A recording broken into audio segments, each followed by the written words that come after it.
What if someone you loved, someone famous and kind, left you a secret message after they were gone? A message so important it could change everything you thought you knew about them and about the most powerful people in the world. Imagine Princess Diana, known for her big heart and helping others, was secretly a brave detective, uncovering a huge, dangerous secret. She hid clues, wrote letters, and recorded tapes, all leading to a shocking truth that cost her everything. Now, after many years, her sister-in-law, Princess Anne, finds these hidden messages.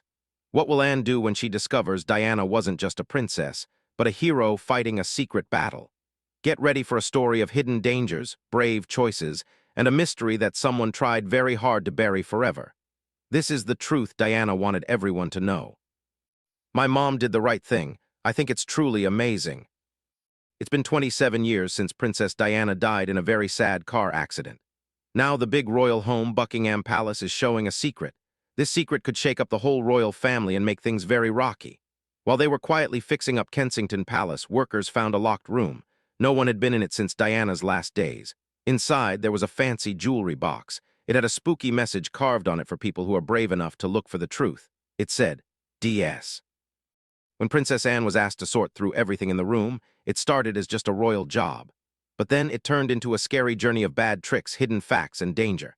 Hidden letters, secret bank accounts, and Diana's own notes showed that she had found out about a powerful secret plan. She was ready to tell everyone, but someone made sure she never got to. As Anne looked deeper, one question kept getting louder than all the others: who really made the people's princess quiet forever? Please subscribe, like, and share as we watch Anne's journey. She starts as a loyal royal, but becomes a rebel looking for what's fair and right. The truth that Diana died trying to protect might finally be shown to everyone. This is about a special gift that no one saw coming. In the spring of the year 2024, construction workers came to fix the quiet parts of Kensington Palace. What was supposed to be a simple fix for one of the oldest parts of the huge estate quickly turned into something completely different. Underneath layers of dust and behind a wooden wall that was sealed shut, workers found a forgotten room. It was small, quiet, and nobody had touched it since Princess Diana's last days. It was like a room full of old memories, frozen in time. When the news reached Buckingham Palace, Princess Anne was called. She was the most important working royal. She always did her duty and was known for keeping secrets. So she was the best person to look at all the things in the room. Even though Anne had mostly stayed away from royal family drama for a long time, she knew how serious this discovery was. When Anne walked into the room, she felt how still everything was. Dust clung to fancy evening gowns, boxes of notes written by hand, and framed pictures of a woman whose life was both loved and watched very, very closely. Diana. Anne's feelings about her late sister-in-law were mixed up. At first, she thought Diana was too soft, too emotional, and wanted too much attention. But over time, when they were alone and away from cameras, Anne had started to see Diana's strong love for her sons and the good causes she believed in. There were times, rare and unsaid, when Anne had respected her. Thousands of items were in front of her, but only one caught her eye. Hidden at the back of a shelf, partly covered by a silk scarf, was a fancy jewelry box. It was different from anything else in the room. It was carved beautifully from dark rosewood wood and had pretty pearls and blue jewels inside it. It sparkled even with a layer of dust on it. The way it was made was amazing. It felt special and private. Anne picked it up, a curious frown on her face. It felt surprisingly heavy, as if it held more than just jewelry. She slowly turned it in her gloved hands, looking at the small details. Then she saw it, a message carved carefully into the bottom of the lid. It looked like it was never meant for others to see. "For those who dare seek truth, DS," it said. The letters DS sent a cold shiver down Anne's back. Diana Spencer. It wasn't even her royal title, Princess of Wales, just her own name. It felt personal and bold. Anne looked around the room again, but this time with different eyes. Had Diana left behind more than just little treasures and dresses? What truth was she talking about? Why would she hide such a secret message inside something so beautiful? Holding the box tightly, Anne knew this was not just a regular gift. It was a puzzle, a message, and maybe even a warning. Whatever was inside was meant for someone brave enough to look past what things seemed to be. Someone who, perhaps too late, finally wished she had asked more questions when there was still time. Princess Anne sat alone in her private rooms. The jewelry box was on a soft velvet cloth in front of her. Its outside had been cleaned with care, but her eyes were fixed on the message again and again. "For those who dare seek truth, DS." Those words just would not leave her mind. Anne was not someone who liked big, dramatic shows. Yet something about the message made her feel like she had a duty to do, and something deeper she wasn't ready to name. She opened the lid with steady hands. The things inside were breathtaking. Hidden inside were earrings made of rare red jewels from Burma, a blue jewel bracelet that sparkled like starlight, and a necklace with green emeralds and diamonds so perfectly cut they seemed to glow from inside. But as Anne looked at each piece, she noticed something strange. Carved into the back of each item were tiny marks, symbols, dates, and initials that didn't match any royal records she had ever seen. She got a magnifying glass and looked at the marks closely. Some looked like directions on a map. Others looked like references, maybe case numbers, maybe dates. One pin had a number that looked like an international bank code. Her forehead wrinkled. These were not just gifts meant to be kept for sentimental reasons. They were clues, like breadcrumbs showing a path. She turned her attention back to the box itself. Her fingers moved naturally over its grooves and panels, her mind thinking about how it was made. Then, by chance, or perhaps it was fate, her thumb pressed against a slightly raised part near the bottom. There was a soft click and the bottom panel moved just a tiny bit. Anne paused, holding her breath. She slid the panel open. Inside was a second, secret space, shallow but tightly packed. It held a bundle of handwritten letters, old but easy to read, tied with a pale blue ribbon. They smelled a little like lavender. Underneath them lay a group of shiny photographs. Diana was clearly dressed up to look like someone else, meeting with people Anne did not recognize. The places in the pictures were unfamiliar, too. Cafes, underground parking garages, private homes. None of it fit the public life the Princess of Wales was known for. Tucked beneath the photographs was a small silver key. Attached was a tag that said, Zurich Deposit Box 837L. Anne stared at it, stunned. Her heart beat harder as she turned back to the letters. Her name, Anne, was written in Diana's looping handwriting on the first envelope. It said, To Anne, please read if I am gone. The date on the corner was chilling, just 3 days before Diana's death in Paris.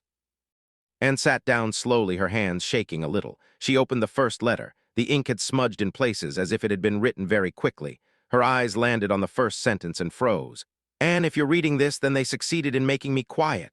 The room spun for a moment. This was not just a sad message. This was not a dramatic story. This was a warning from someone who was no longer alive. Anne closed her eyes and took a breath.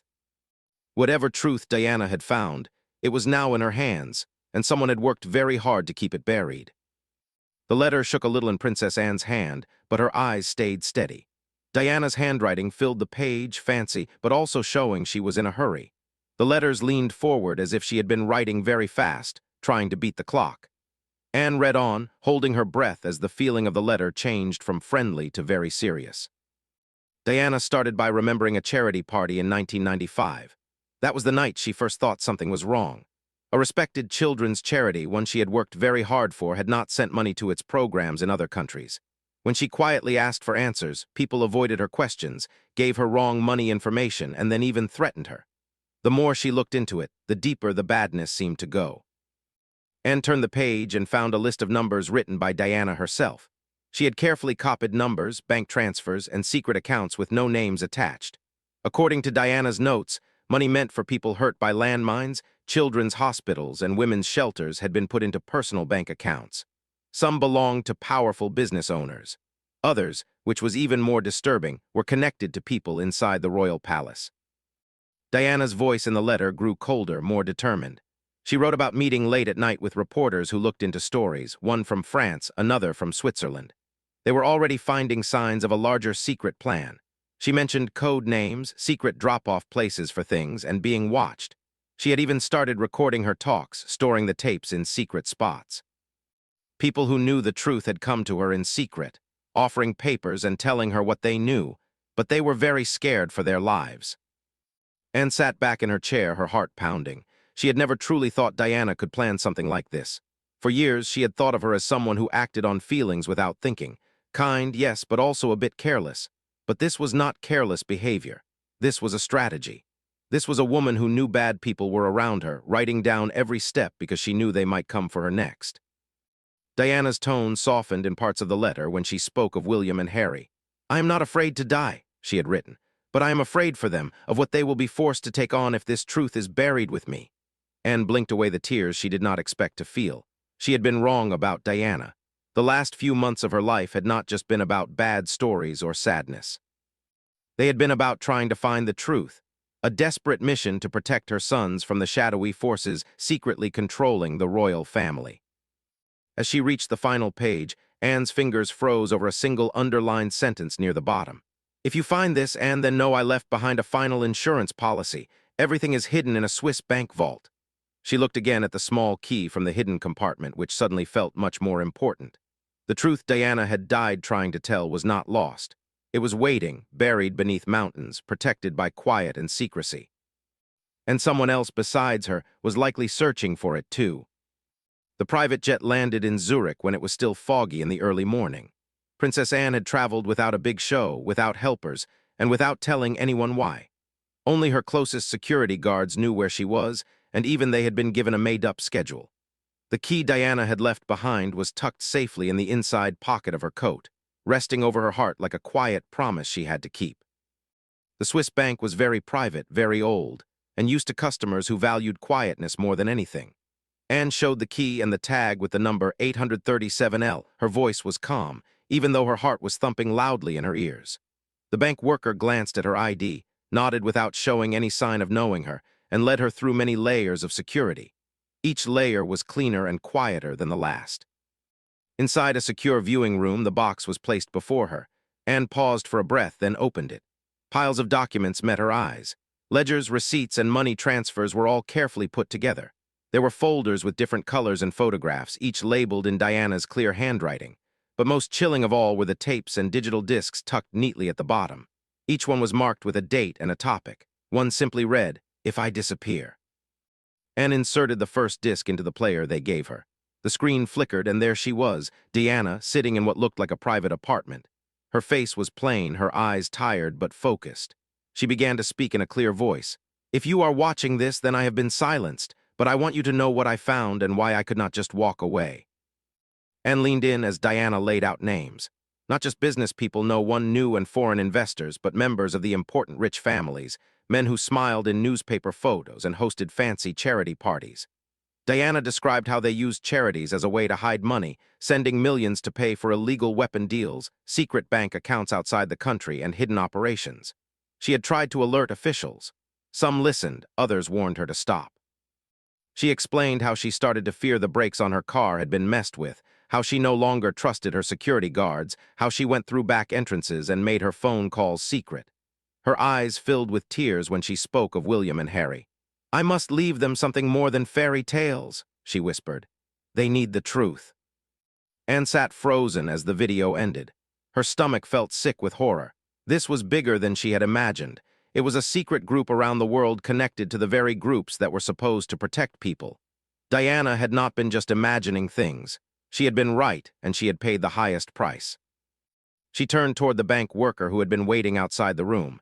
His face didn't show any feelings, but his words made her stop breathing. "You're not the first to ask about this box," he said quietly. "Someone else came by 2 weeks ago. They claimed to be family." Anne's fingers tightened around the key. The race had begun, and she was no longer the only one holding pieces of the truth. Princess Anne returned to London, wrapped in a quiet mission. The Swiss discovery had completely shaken her. Diana had not only been watching, writing things down, and showing secrets, she had been hunted. Anne kept the evidence safe in a locked room inside a private house, far from any royal properties. But what she did not know as her plane landed at Heathrow Airport was that someone was already watching her every move. The first sign came subtly. Her personal phone, one used strictly for talking to family, began to make clicking and echoing noises during calls. Then came delays in her mail, with letters arriving opened or sealed up again. Her car, which was always perfectly taken care of, suddenly failed to start in her secure garage. Mechanics later found a cut brake line, saying it was from a rodent. But Anne was no fool.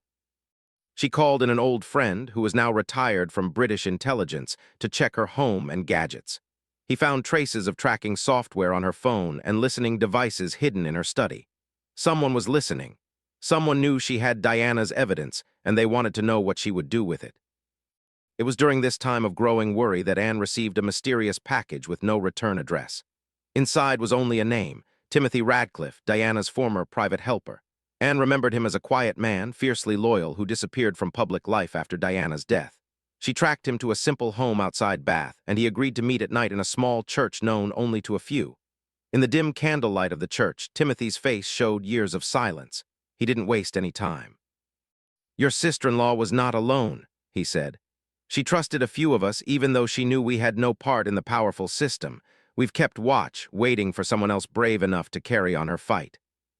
And sat in stunned silence as Timothy explained everything clearly. The official investigation into Diana's death had many missing pieces. Proof was ignored, and people who saw things were made to be quiet. Security camera video from Paris had gone missing, and reports of a white Fiat car seen at the accident were ignored for no reason. "It was never meant to be solved," he said, "just quietly closed." The heavy weight of it pressed on Anne's shoulders. Diana had died chasing the truth. And now Anne, by stepping into her shadow, had become the new target. She returned home that evening to find a single envelope slid under her door. The handwriting was unfamiliar and the message was short. "Stop digging or join her." Anne stared at the words, her fingers shaking just a little. The threat was clear, but what they failed to understand was that fear had never controlled her life. And now that she knew what Diana died trying to reveal, backing down was no longer an option. The ghost of her sister-in-law was no longer whispering from the shadows. She was roaring from the grave, and Anne would not let her be silenced again. Days turned into nights as Princess Anne hid away, carefully sifting through Diana's evidence like a smart person digging up old, sacred texts. The documents from Switzerland, the letters from Diana, and the quiet stories from old friends painted a picture too grim to ignore. Diana had not just accidentally stumbled into danger. She had uncovered a worldwide operation that was based on royal power, hidden behind the idea of charity and helping people. And made timelines, matched names, and followed money trails. The deeper she dug, the clearer it became. Diana's work around the world, her campaign against landmines, her visits to war zones and refugee camps had accidentally placed her on the front lines of something far more evil. Hidden underneath the photo, opportunities, and news coverage, shadowy figures had used royal movements as a way to distract people, making illegal weapon deals and washing dirty money across countries. What hit hardest was the betrayal. Diana had trusted some of these people. She had laughed with them at fancy dinners, spoken of them in interviews, and defended them in the news. Yet some had been part of the very system that wanted to destroy her. Among the financial reports were money transactions approved by people within the palace's inner circle.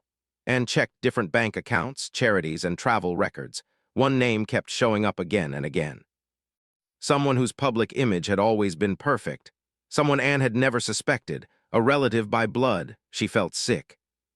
Anne contacted Timothy Radcliffe once more. Together, they talked to one of Diana's old friends from the Red Cross, who, after thinking about it a lot, confirmed what Anne had feared. Diana had been very close to releasing a joint report with a reporter before her death. A report that would have shown that not just powerful business owners, but also members of the royal family and government workers were involved. That report never saw the light of day. The reporter was found dead just weeks after Diana, seemingly from too much drugs. Another case quietly closed. In the final stack of evidence, Anne found a hidden file labeled Operation Marionette. It included letters between foreign security agents and a private security company that had once been hired to watch and stop Diana's movement. The final page included a chilling phrase: "Ensure containment before Paris trip. Risk elevated." Anne's breath caught in her throat. She followed the clues further until she reached the final piece, a blurry but untouched surveillance image that had never been made public. It showed the tunnel in Paris moments before the crash. The famous white Fiat car was visible, but behind it, a second car, unidentified, never mentioned. Its license plates were traced back to a company linked to a known associate of a royal staffer. Her hands trembled. This was not just a guess. This was confirmation. The crash had not been an accident. It had been staged. And the people behind it were not only alive, they were still powerful, still protected, and still watching. Anne stood in the silence of her study, one hand resting on the image. Diana had been hunted, and now the hunter's scent was fresh again. The study was silent, except for the quiet crackling of the fireplace. Princess Anne sat alone. The mountain of evidence was spread out around her like broken pieces of a life once ignored. The image of Diana, smiling, glowing, unknowingly marked for danger, was pinned beside a cluster of documents. Anne's eyes stayed on it, but this time not as a royal official or a skeptical watcher. This time she saw a woman who had screamed without being heard. A single tear slipped down her cheek, surprising her. Anne was not known for showing her feelings. She had lived a life of strict rules, of keeping her distance and always being in control. But tonight she crumbled. She pressed her face into her hands and wept, Quiet, steady sobs for the sister-in-law she had misunderstood, for the young woman who had stepped into a very dangerous place with only her heart and her strong belief as weapons. Anne remembered dismissing Diana's fears as just being dramatic, her strong feelings as being childish. But now every letter, every video, every scary whisper proved that Diana had been more aware, more courageous, and more alone than anyone ever knew. "I should have seen it," Anne whispered aloud. "I should have asked her." The guilt settled in like a heavy weight upon her chest. Diana had tried to raise the alarm to speak the truth, but the royal system, the news, the palace, and herself had all turned away. She had been called difficult, unstable, someone who wanted attention, but she had not been seeking attention. She'd been seeking protection for her children. Anne looked through one of Diana's final letters again. "They will never stop until they own everything," Diana had written. "Even William and Harry, they're not safe from the rot that grows behind these walls. I don't fear for myself anymore. I fear for what they'll become if no one tells them the truth." Anne clutched the paper to her chest. The tears returned, hot, silent, and cleansing. For all the fancy events and rules, for all the crowns and duties and traditions, this was what had been missed. A mother standing alone in the storm, shielding her children with her own body. Diana had never been a threat. She had been a shield. As Anne stood to calm herself, her phone buzzed. A secured line, she answered. "Ma'am," said Timothy Radcliffe's voice, strained and urgent. "There's been movement." Anne froze. "Movement where?"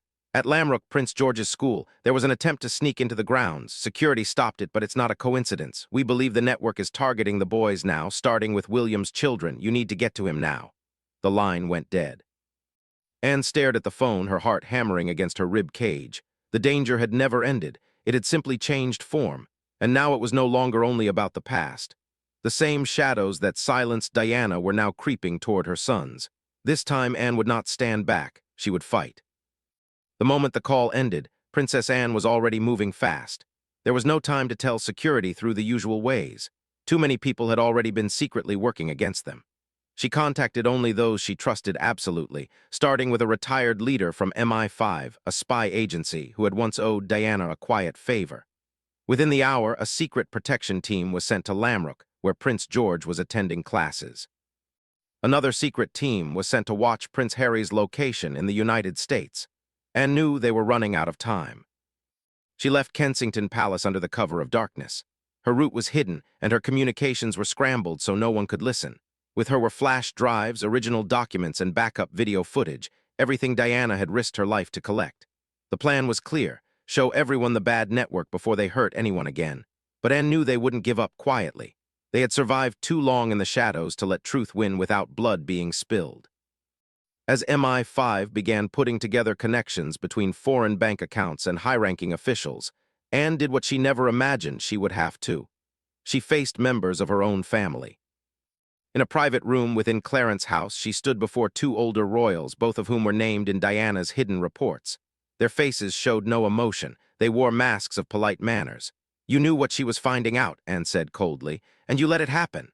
One of them shifted uncomfortably. "These were complicated things far beyond one woman's understanding." "No," Anne snapped, her voice sharper than they had ever heard it. "They were crimes, and now your silence is no longer enough to protect you." She placed a folder on the table. "If anything happens to William, to Harry, or to their children, this goes public. Every page, every name, every money transaction." The silence that followed was so thick it felt like it was suffocating. One of the men finally spoke, his voice low. "You're making enemies you can't even see." "I already have," Anne replied, "and I am still standing." Meanwhile, the MI5 teams reported unusual movement near Prince William's private home. A delivery van, unregistered, had attempted to get past the security around the property. It was stopped, but the things inside were alarming. Blueprints, surveillance photos, and tampered brakes for a vehicle registered to the household staff. It wasn't a robbery. It was a message. Back at Sandringham, Anne watched the live video feed as George was taken from the school grounds under high alert. Her hands trembled only slightly. They were out of hiding now. The network had made its move. An hour later, a black SUV carrying Catherine, George, and Charlotte was forced off a narrow country road. The driver survived. The car was completely wrecked. No serious injuries were reported, but the message had been delivered. This was no accident. It was a warning shot. The next time they would try to finish what they started. Anne's face hardened as she watched emergency crews surround the wreck. This was war, and she had already chosen her side. The morning after the attempted attack, Princess Anne stood before a stage in a secure meeting room. The world's news reporters watched quietly, waiting. Behind her, guarded by MI5, were sealed folders, digital files, and boxes of evidence. All of it was taken from Diana's hidden treasure. The truth was no longer buried. It was about to be revealed to everyone. Anne took a breath, steady and strong. "For years, we told the world a story that was incomplete," she began, her voice low but unwavering.